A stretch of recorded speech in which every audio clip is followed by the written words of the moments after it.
Yeah. First of all, let's tell the people why we decided to call this GNG, for Generation Gap. Well, that was you. I chose the title, and I was surprised you went with it. I didn't know. I just said whatever. I just wanted to do something. I didn't care what it was called. Had you thought about a title? It could just be called The Podcast, because I don't care. Podcast maybe, but I like Generation Gap because remember when you asked me why didn't I have you in my 20s? You remember that? You remember that? Nope. You have selective memory. You've been having selective memory. No, I do remember. No, but I do. Yeah, no, there's no question when I was in, because remember, I don't know if I told you the other day that when you're in elementary school, they tease you on everything. Uh-huh. And that was something I think they probably did tease me on. Your mom's age and your dad's age? Yeah, because they tease over everything. Right. Everything you just... So did that hurt you? Because I remember when I was in college, and they were saying... I remember I told them you had one child, me, and they were like, your mom only had one child? I'm like, oh, Lord. And then it's fun. What was funny about that conversation we had that day was they were joking with me about how you only had one kid, but then I asked them how many kids they were going to have, and they were talking about only having one kid. Exactly. And it's funny how this generation is just different, probably because it does. I don't know, but because I know a lot of women have a lot of kids today, but when I was in college, all of them talked about not having many kids. Yeah. So I know when I think I was in the 6th grade, and I said I wanted to have more than one kid. I always wanted to have 2 or 3 because I grew up in a large family. You know, you and I are so different. It's so different how I was raised and how we raised you. Not only did we have like a generation gap, but it was different in how we were raised. And that provided problems for me because I grew up in a small town, you can say country town, church community where basically all of our social life was around church. Whereas we raised you here in Chicago and you have so many opportunities for a social life. You know, we used to take you everywhere, to the circus, to the zoo, to the concerts, just everywhere. And my growing up, basically it was playing with my siblings in my house. But if I had to do it all over again, I think I would do it like you said, have you in my 20s. I have my baby in my 20s. I think I told you. You remember my answer when you asked me, why didn't I have you in my 20s? I don't even remember the whole thing about 20s. I told you, I said, if I'd had you in my 20s, it would not have been you because I didn't meet your daddy. Your dad and I didn't get married until I was 30 years of age, and he was... I was 30, he was 34. Mm-hmm. And then I decided to wait for 3 years to make sure that we were going to be a solid couple before I would get pregnant. So we used birth control the first 3 years of our marriage because I'm from the country and he's from the city. And I was just not sure if we were going to jail. And I knew if I had a jail... That didn't make that word doesn't make sense. That we were going to be a couple for the rest of our lives. In other words, that we were going to be here for you. Mm-hmm. I had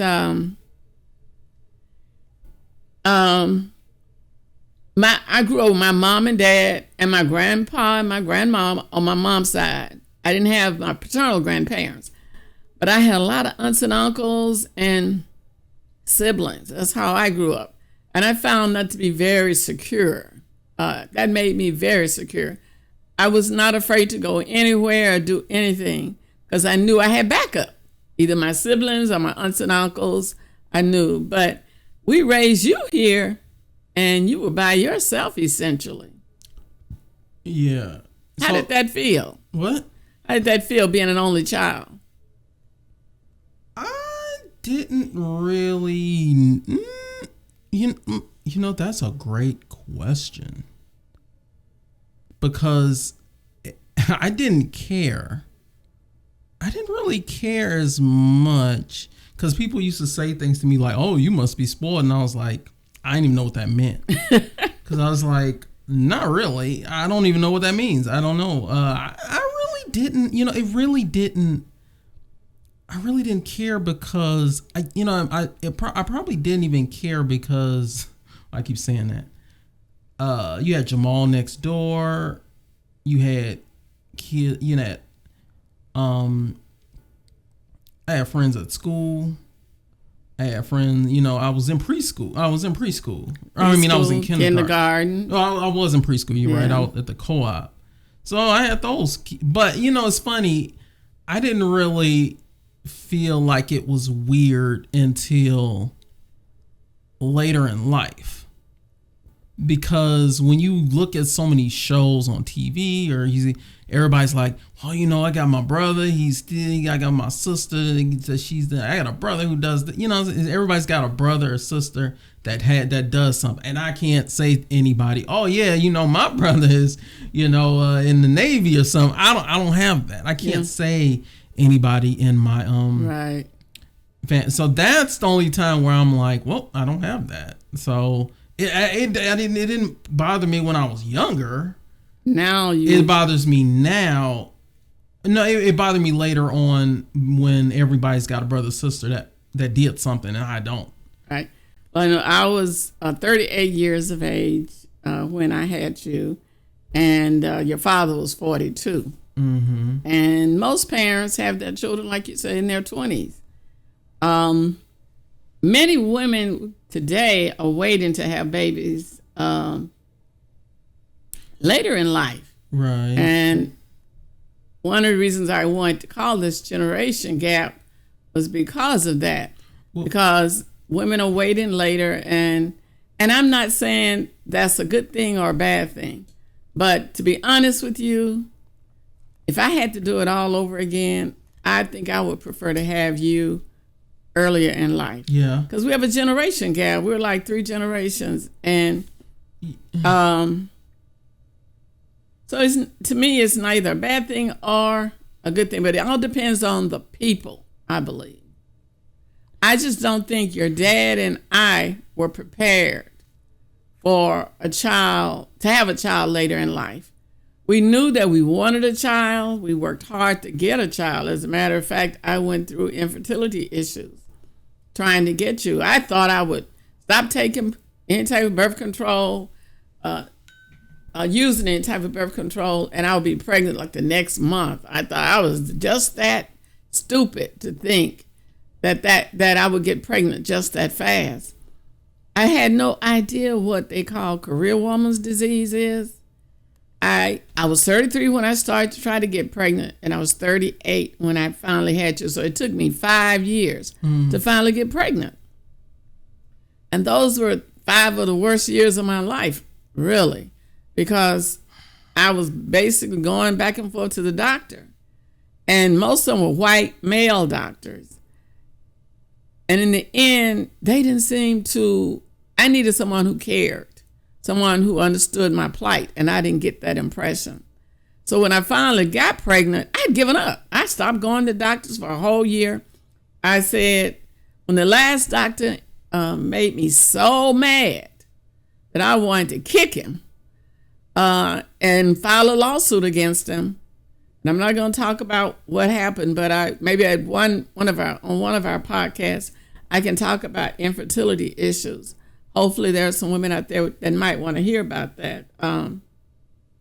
But I thought when I had you, everything was fine first 5 or 6 years, I thought. But things kind of changed when I think you were in kindergarten or first grade, and I decided to shave my hair off. Mm-hmm. You don't remember? Yeah. Well, yeah. I think... Yeah, I do think I remember when you went through a phase where you either just went ahead and showed your bald head or didn't wear the wig anymore or something. Yeah, exactly. Or I remember the day when Michael came over and he looked at you because you didn't have anything on your head, and he was just staring at you because he had never seen that before. Well, because if you walked into my door, you saw the natural Laura. Mm-hmm. You didn't see Laura with the wig on. You saw Laura the way she's normal. Well, a lot of people who wear wigs wear them in their house too. Well, it was funny, but I thought it was interesting when you said you were born in the South, right? I was born in the South. It's just so interesting because, I hear so much about the way,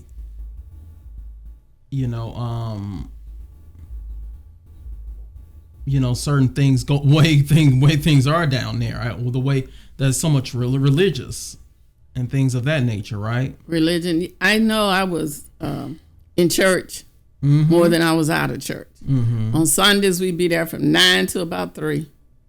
But there's a thing. But there's like, if you like, how many brothers you? I have 7 brothers and sisters. I had 1 brother and 6 sisters. Now, why do you think your mom and dad did had that many kids? Yes. Well, they didn't really practice birth control during that time. But I think my mom and dad, we had a farm. But dad's parents did some similar thing. They had right? 13 children. They had 13.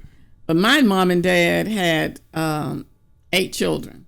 But I think my dad was trying to get more boys because even though we lived in a small city, we also had a family farm. Mm-hmm. And I grew up on that farm until I was 5 years of age.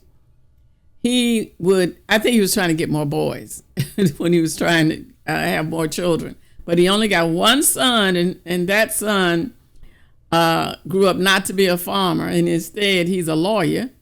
And my father had no help. My father grew up in a large family, if you call 6 a large family. But his brothers, when they left to go to the service, they all left the farm and basically left my father there to do. He couldn't get into the service because he had asthma. So he was there to do all the farming. So he was trying to get help with the farm when he was trying to have more boys. That's just my take on it. But I enjoyed having all the siblings. We grew up in a 2-bedroom house. I guess I slept with 2 or 3 siblings all my life until I went to college. And I remember when I went to college, I had my own bed. And all my friends were missing home. And they asked me if I was missing home. I said to myself, no, I'm not missing home because I love sleeping in my own bed by myself. Mm-hmm. I really enjoyed it. But it was such a difference.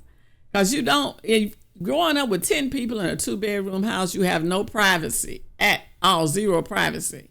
That's why I think when I didn't see myself naked until I was 18 years of age. What are you talking about? I didn't see myself naked. I didn't see myself from head to toe naked till I was 18 years of age in a mirror of any sort.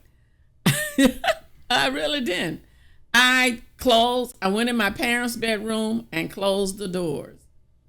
And they had this dresser that had a mirror that went kind of low. And I took all my clothes off and looked at my body from head to toe. I thought, when I had you, I said, I definitely don't want James to be 18 before he sees himself in the mirror. So I don't know if you remember when you were a little kid, maybe about 3 or 4. I said, James, look at yourself. We have a mirror in the hallway. Do you remember that? I was hoping I didn't ruin you for life by doing that.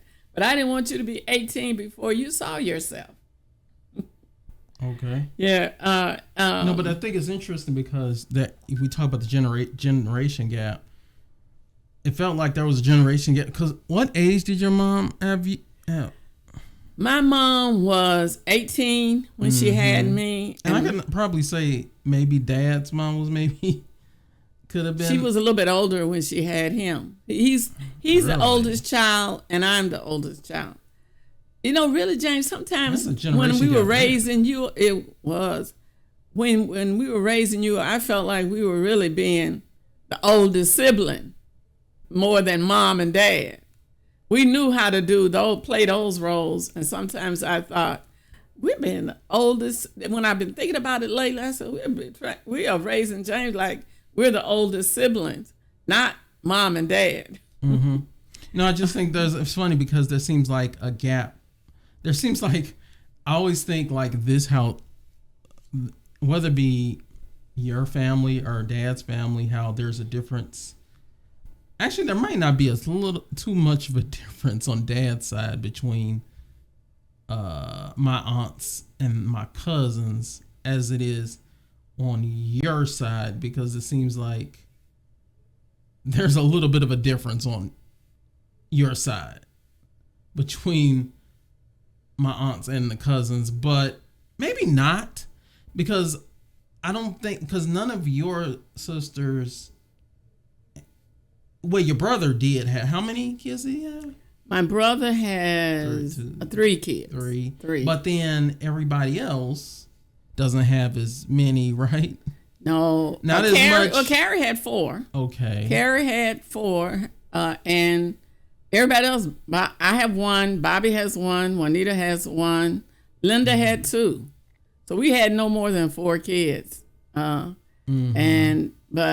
most of them, though, my nieces had their children in their 20s. Mm-hmm. They had their children younger than I had mine.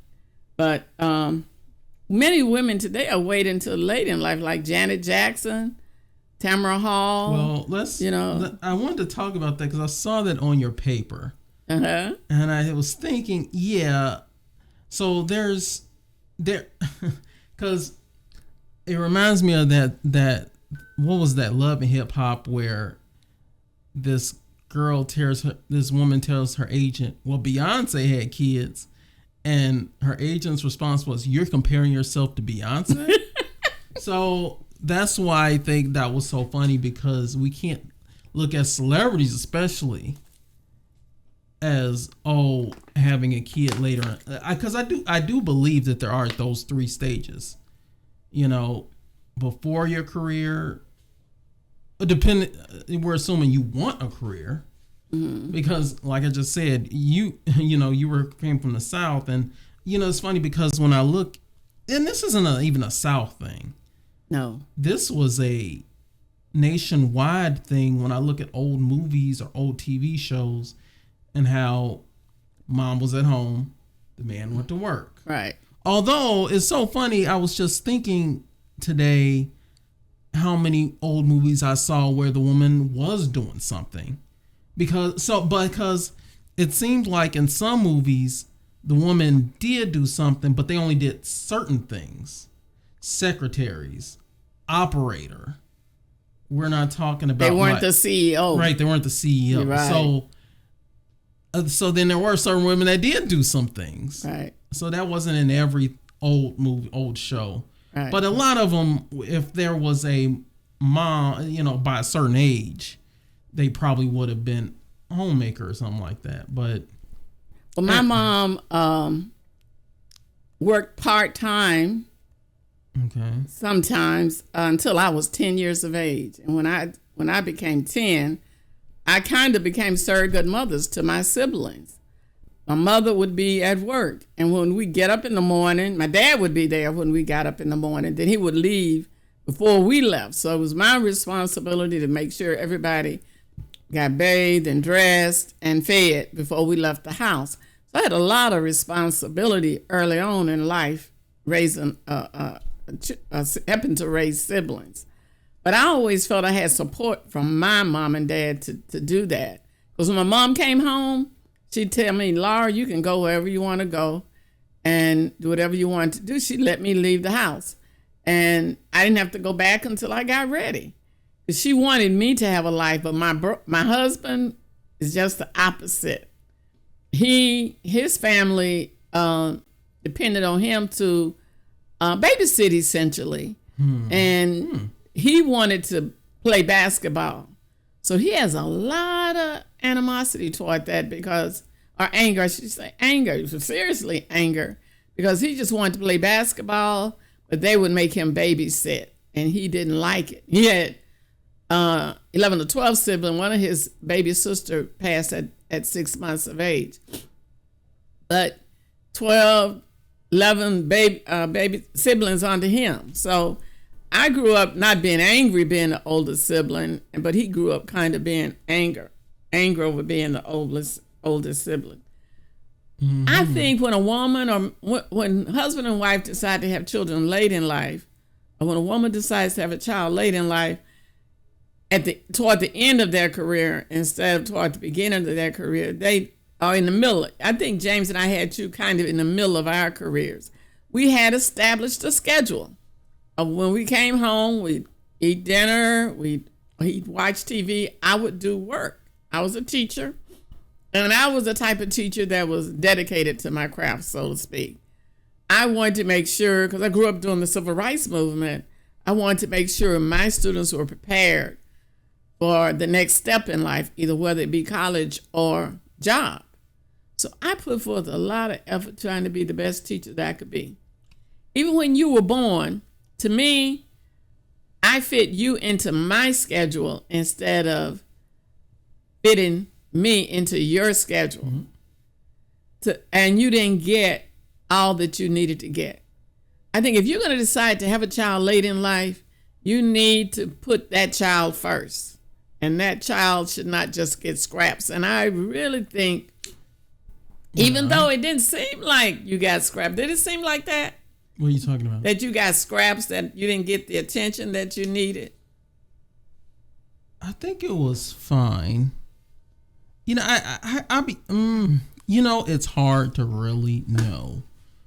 If you were barely there, God, because you were there more often than not, you know, because it's hard to really know, because I've seen obviously kids where there was nothing, right? But parents are not there. But I don't know, because I felt like it was fine. You know, you would come home at, I don't know, like it was weird, because I do remember some summers where you were home, right? When I was teaching, I was home. But when I later I became a college administrator. And not only did I become a college administrator where I worked 8 to 12 hours a day, but I went to school, remember, to get my doctorate when you were. And I barely remember that. And because you were very young. I started to school when you were 4. And I think I finished when you were 9. Yeah. And I thought it was a good thing for me to go to school during that time, because I said you wouldn't need me as much. But what I didn't realize was that you really did need me. Those were developmental years, and I needed to be there for you and to put you first. And what happened is I lost myself, because I gained a lot of weight. I remember when I defended my dissertation, I looked like I was pregnant. I was so big. So to me now, looking back, even though I learned a lot, getting my doctorate, I grew. I'm just a lifelong learner. I'm a book kind of like what they say, a bookworm. Mm-hmm. So it's amazing when we sit here, you have no paper, I have papers, and I'm always reading. You are on the computer. So it's that generation gap that we have. And that's why I wanted to call this Gen G. I don't know. I think sometimes, because I know I'm on YouTube a lot, and I see there's this one family I watch on YouTube, and it's like 3 of them. Right now it's 3. It's about to be 4. But it's funny how, you know, it seems like if there was a mom that was barely there or a dad that was barely there, maybe the girl would take it differently. And I only say that because I see the family of 3 on YouTube. They put up videos all the time, right? And it's funny how they've had 2 girls who, to me, were very much kind of the same. Mm-hmm. Like, one was I don't know if you understand what that means. If you have one that's a daddy's girl and one there's a mama's girl. Yeah. Mm-hmm. In other words, it's funny because their first daughter loved the dad. Mom was okay. You know, if mom said it's time to go to bed, she would start crying, and then she would take daddy's, you run to daddy. And then the second girl they had was a mama's girl. I mean, literally, she would put the girl into dad's arms and go away and walk away, and the girl would immediately start crying. So she was more of a mama's girl. But then they had the boy, and he just didn't care. I mean, it was funny because they both did a test where they both left the house. He would put him. The dad would put the boy in the mom's arms. He would walk out. He didn't care. Then they would do the opposite. The mom would leave. He wouldn't care. Like, while the girls, they would cry, either one. Yeah. But he didn't care. So it's like, it made me think, well, maybe if there was an absent parent, the girl would do something completely different. Yeah, that's the difference in us, too, in our generation gap. You love politics so that I always thought, because to me, like when you were in the 8th grade, I always talk about this. I know you don't like me to talk about it, but you were the only kid that I knew that watched the Democratic and Republican conventions from stem to stern. I didn't watch those. Yes, you did, James I don't Patrick remember Morgan. that. I think, well, I did tend to watch stuff that was on TV, but Yeah. I didn't really get into politics until, for some reason, I just started watching CNN. All of a sudden, I don't know, I just watched it, and then I started watching Fox News. Don't watch it a lot anymore, and then that's when I started listening to what they were saying, and I was like, oh, now I started to get it. So I don't know. At some point in time when I started watching them, things started to click. And that's that generation gap again. We didn't have a television until I was probably about 8th or 9th grade in our house. So we didn't even have a radio. So sometimes when we're in the car, when I drive by myself in the car, I never turn the radio on. Mm-hmm. When I'm with your dad, he always has the radio on. When I'm with you, you always have the radio on. Right. And you all think it's crazy that I don't turn the radio on, but I grew up without the radio until I was 8th or 9th grade. So I'm not much of a television person, and even though I watch a lot now, but I also read a lot. I can just turn the TV.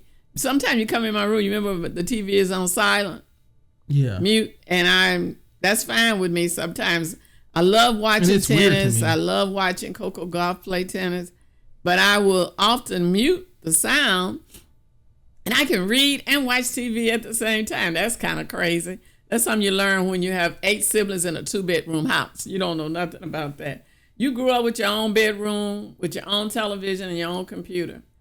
And that's what the generation gap winds, because you are technical and I'm not, and your dad isn't. And even though I'm more than your dad is really, that man doesn't even own a cell phone. He doesn't even want a cell phone.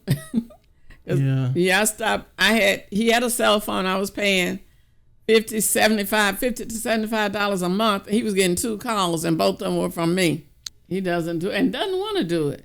Right. He doesn't know how to pull up his email, and I think, and at least he figured out how the cable works and how to get the C button work, and stuff like that. He'll know what that is now.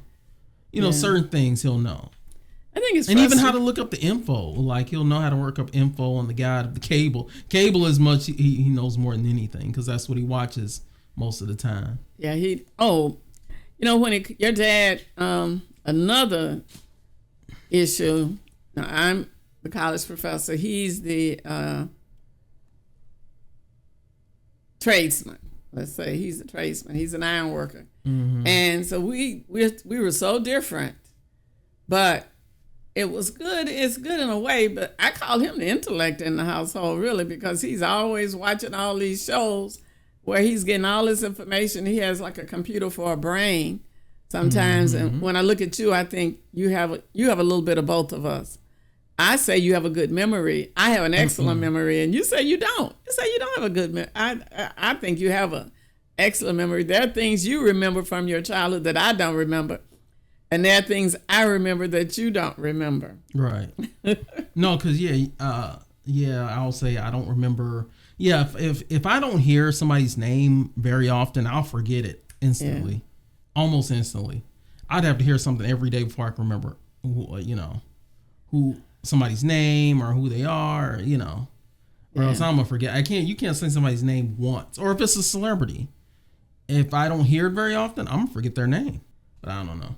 I think raising you in technology age made it even harder for me and your dad, because you was so technically savvy. Don't we make you mad when we said, James, come, like the other day when the whole thing just went black, my computer went black, and I said, James, what's wrong?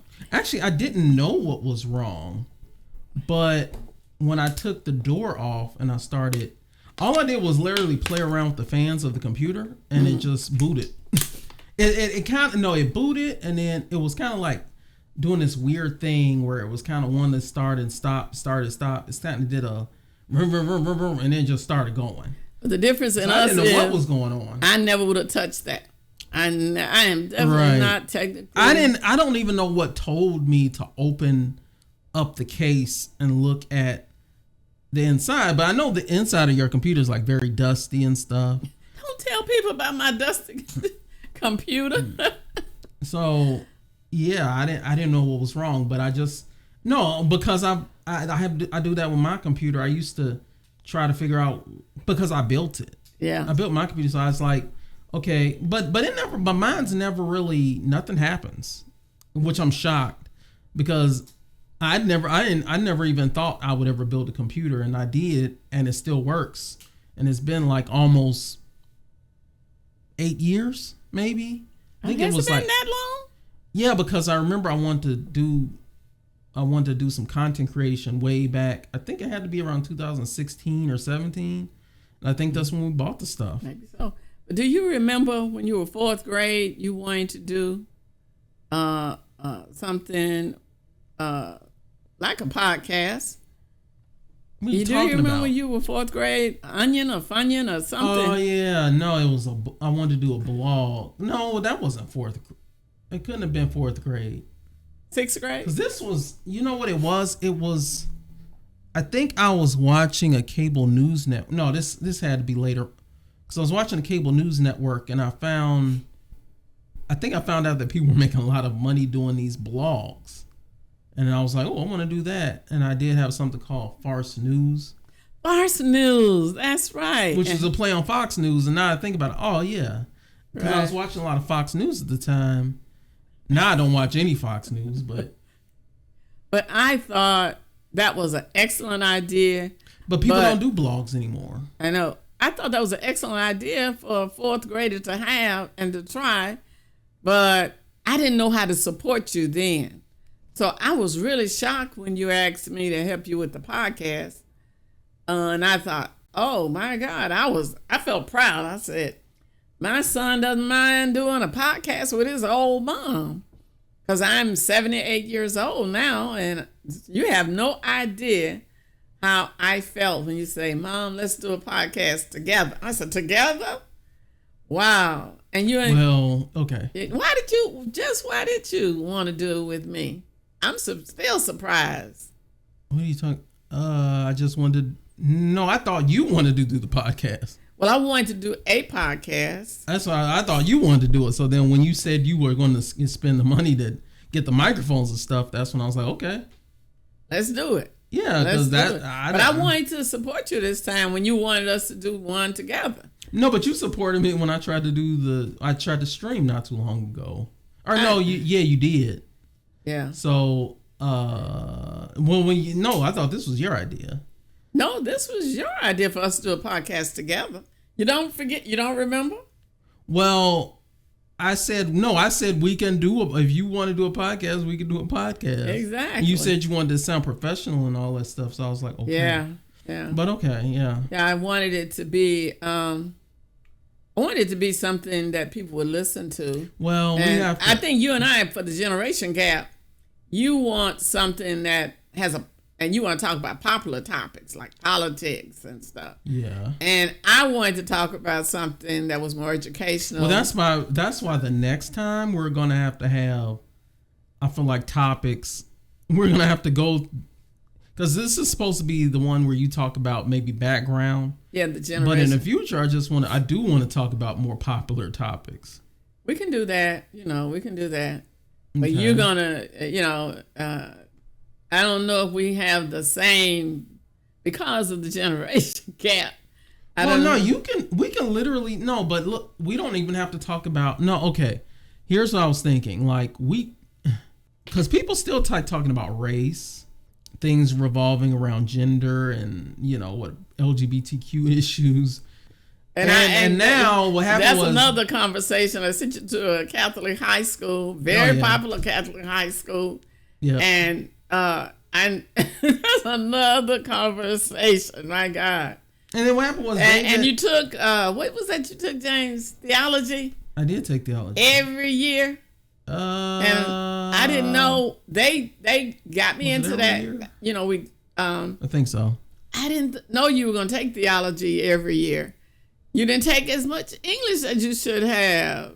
And I took English every. Did you take it every year? I think so. There was something you were missing, or a foreign language, or something that you should have. I took Spanish. But you took theology And I every didn't remember year. any of it.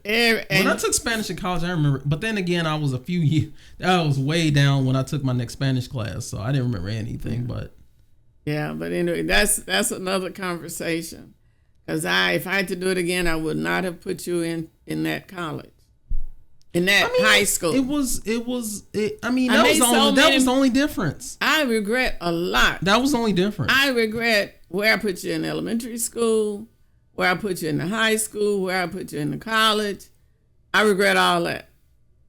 And I did not do my due diligence in making sure those schools were proper for you. Because you love music. What? Music. You love music. You like piano and okay. And when you like the choir. Here's the thing. No, here's the thing. Maybe when you're introduced to something, like, I don't ever felt like I wanted to do music or I wanted to play music, but that's all my elementary school knew was these music classes, whether it be the choir thing we all did, and in the lunchroom. That's all he knew. Yeah, it was kind of limited. So it was like, okay, well, I guess that's what we're doing. Yeah. It wasn't, I don't think the options, it wasn't like high school, it was not like elementary schools like in the suburbs today where it's almost like high school. Yeah. Where in these high schools almost like colleges, They are now. So like, it wasn't like that. Harvard was, I can't put out the name of it. But my elementary school was very limited in what I was able to do and the options I was able to do. Almost everything was just go to the gym and play. Yeah. That's basically what it was a lot of times. I know. I put you in the wrong school. I put you in that school because I grew up in a school with a lot of family there. My sisters, my brother, we were all in the same elementary school. So I always, I felt like I had support. Then here you are, an only child. And where am I going to put my son in school? Now I was going to put you in, if I would put you in a school in the community that I raised you, which I regret that too. It was going to be with almost 800 kids. I said, my baby is going to get lost in that school. Mm-hmm. So I wouldn't put you in a local school. Well, so that's why I started looking into the Harvard School, because a lot of people are waiting late. Let's circle back to that. A lot of people are waiting late in life to have children. And I'm just saying, I did too. I didn't wait late particularly, but even in my 30s, I was late having because I was 33 when I started trying to get pregnant. So that was late. As far as most people have their children in their 20s, but a lot of women are waiting late. They're having their careers and then they're having children. I know there's a lady that had twins at the age of 50, And and I thought 38 was too late. So 50 to me, but it depends on the mother and the father. To me, if you are ready to have a child at that time and you're willing to put that child first, then you can have a child and give that child what that child needs. But I think at the age of 38, I was just kind of like in the middle of my career, getting myself together. I was not able to give you what you needed. Like, for instance, the person that I kind of mimic myself after is Oprah Winfrey. She said that she knew she shouldn't have a child because of her career path she had chosen. Mm-hmm. She had chosen to be teacher for the world. And I love that. I learned so much from her. So I would have missed if we had not had an Oprah Winfrey, because if she'd had children, she was going to have to divide her time. Whereas she could give 100% of her time. And her husband, her friend Stedman. Wait, still not? They're not married. Okay. Now, she said she didn't get married because she knew that would take it down a different road. And she is so right. When you get married, you know that you have to be there for your husband. So you make decisions based on, is this appropriate for our marriage? Whereas if you're not married, you make decisions based on, is this appropriate for you? Because I know when I decided to go to school at the age of 42 to get my doctorate, I wanted to make sure that you didn't suffer, number one, that James didn't suffer, my husband didn't suffer, number two, and then my job didn't suffer, number three. But what I didn't do was make sure I didn't suffer. I suffered tremendously as a person. I didn't put my health number one, and I think I have not gotten it back together since. I just had a baby. Well, you were 4 when I started to go to school. I hadn't gotten my tight body back, per se, when I started to go to school. And going to school full-time, working full-time, having a husband and a son, Laura came last. And now I know if the mother does not take care of herself, the household cannot be healthy. And I was not taking care of myself. So that's why we ate a lot of, remember, Red's chicken? Yeah. We went down that negative fast food, too many fast foods. The meals were not as healthy as they should have been. They were fast. I threw them together. I never planned things on the weekend so that we could have meals appropriately during the week. It was something that I could quickly do, or something that your father, thank heaven, started to learn how to cook. But most of the things he cooked were one-dish meals, because he was tired when he got home too. So from work, he worked full-time and I worked full-time and went to school. So it was definitely hard to do, hard for both of us. So our diets, our health, and I didn't understand that you need to prioritize yourself as a woman sometimes. If the household's going to be healthy, you need to prioritize your health. Because if you're not healthy, the whole household is going to suffer. And I think we suffered as a result, especially me.